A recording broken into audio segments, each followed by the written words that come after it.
Town, a famous outlaw whose name was Robin Hood.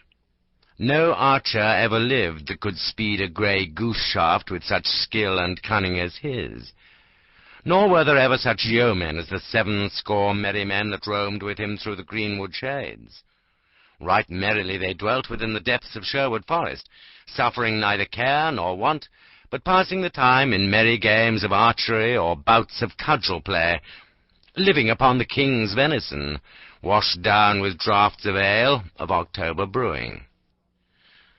Not only Robin himself, but all the band were outlaws, and dwelt apart from other men. Yet they were beloved by the country people round about, for no one ever came to jolly Robin for help in time of need, and went away again with an empty fist. And now I will tell you how it came about that Robin Hood fell afoul of the law.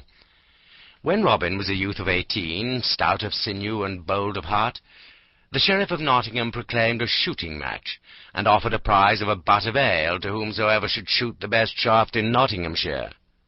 "Now," quoth Robin, "will I go too, for fain would I draw a string for the bright eyes of my lass, and a butt of good October brewing." So up he got, and took his good stout yew bow, and a score or more of broad cloth-yard arrows, and started off from Locksley Town through Sherwood Forest to Nottingham. It was at the dawn of day in the merry Maytime, when hedgerows are green and flowers bedeck the meadows, daisies pied, and yellow cuckoo buds, and fair primroses all along the briery hedges, when apple buds blossom and sweet birds sing, the lark at dawn of day, the throstle-cock and cuckoo, when lads and lasses look upon each other with sweet thoughts, when busy housewives spread their linen to bleach upon the bright green grass. Sweet was the greenwood as he walked along its paths, and bright the green and rustling leaves, amid which the little birds sang with might and main, and blithely Robin whistled as he trudged along, thinking of Maid Marian and her bright eyes, for at such times a youth's thoughts are wont to turn pleasantly upon the lass that he loves the best. As thus he walked along with a brisk step and a merry whistle, he came suddenly upon some foresters seated beneath a great oak tree. 15 there were in all, making themselves merry with feasting and drinking, as they sat around a huge pasty, to which each man helped himself, thrusting his hands into the pie, and washing down that which they ate with great horns of ale, which they drew all foaming from a barrel that stood nigh. Each man was clad in Lincoln green, and a fine show they made, seated upon the sward beneath that fair spreading tree. Then one of them, with his mouth full, called out to Robin, "Hallo, where goest thou, little lad, with thy 1-penny bow and thy farthing shafts?" Then Robin grew angry, for no stripling likes to be taunted with his green years. "Now," quoth he, "my bow and eke mine arrows are as good as thine, and moreover I go to the shooting match at Nottingham Town, which same has been proclaimed by our good Sheriff of Nottinghamshire. There I will shoot with other stout yeomen, for a prize has been offered of a fine butt of ale." Then one who held a horn of ale in his hand said, "Oh, listen to the lad. Why, boy, thy mother's milk is yet scarce dry upon thy lips, and yet thou pratest of standing up with good stout men at Nottingham butts, thou who art scarce able to draw one string of a 2-stone bow." "I'll hold the best of you 20 marks," quoth bold Robin, "that I hit the clout at 60 rods, by the good help of Our Lady fair." At this all laughed aloud, and one said, "Well boasted, thou fair infant, well boasted, and well thou knowest that no target is nigh to make good thy wager."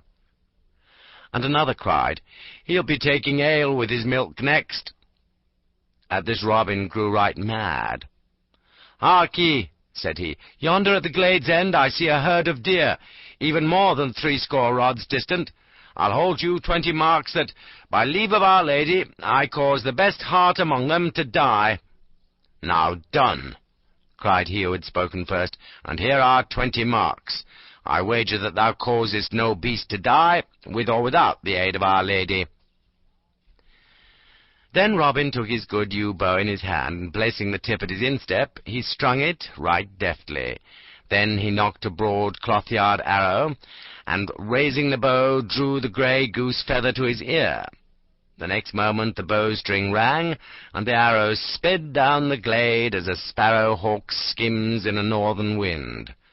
High leapt the noblest heart of all the herd, only to fall dead, reddening the green path with his heart's blood.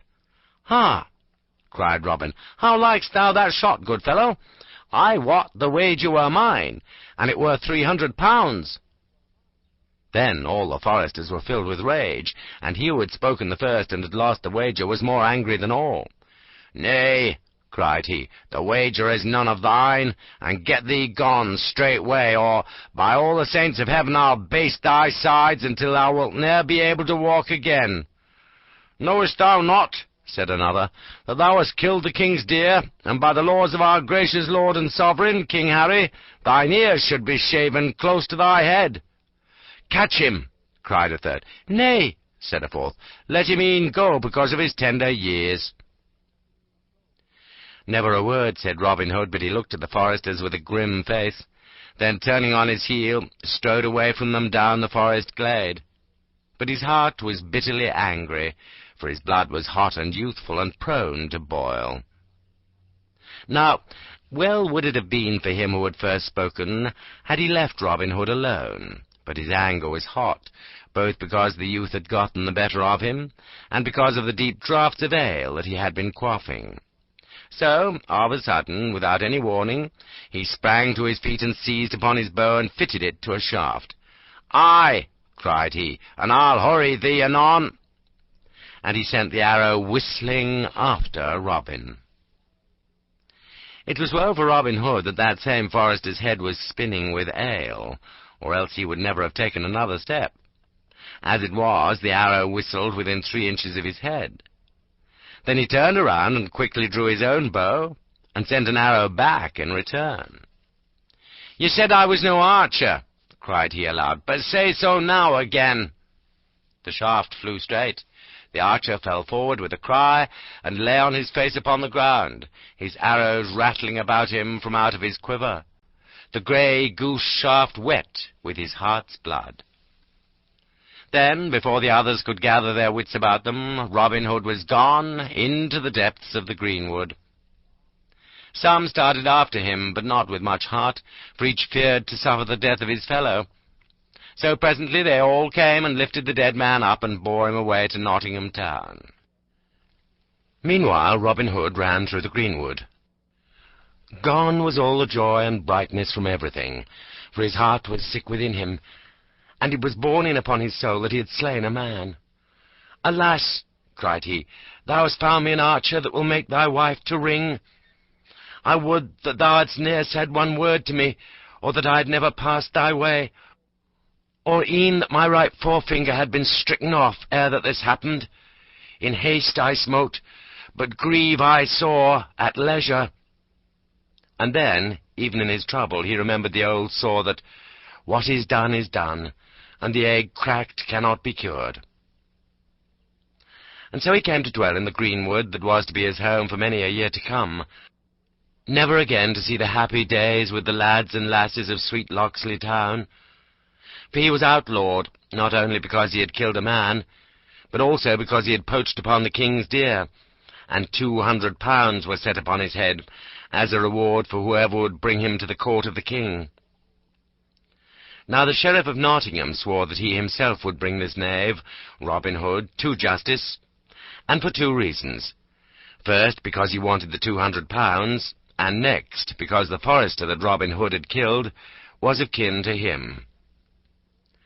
But Robin Hood lay hidden in Sherwood Forest for 1 year, and in that time there gathered around him many others like himself, cast out from other folk for this cause and for that. Some had shot deer in hungry winter-time, when they could get no other food, and had been seen in the act by the foresters, but had escaped, thus saving their ears. Some had been turned out of their inheritance, that their farms might be added to the king's land in Sherwood Forest.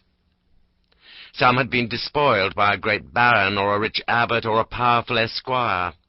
All for one cause or another had come to Sherwood to escape wrong and oppression.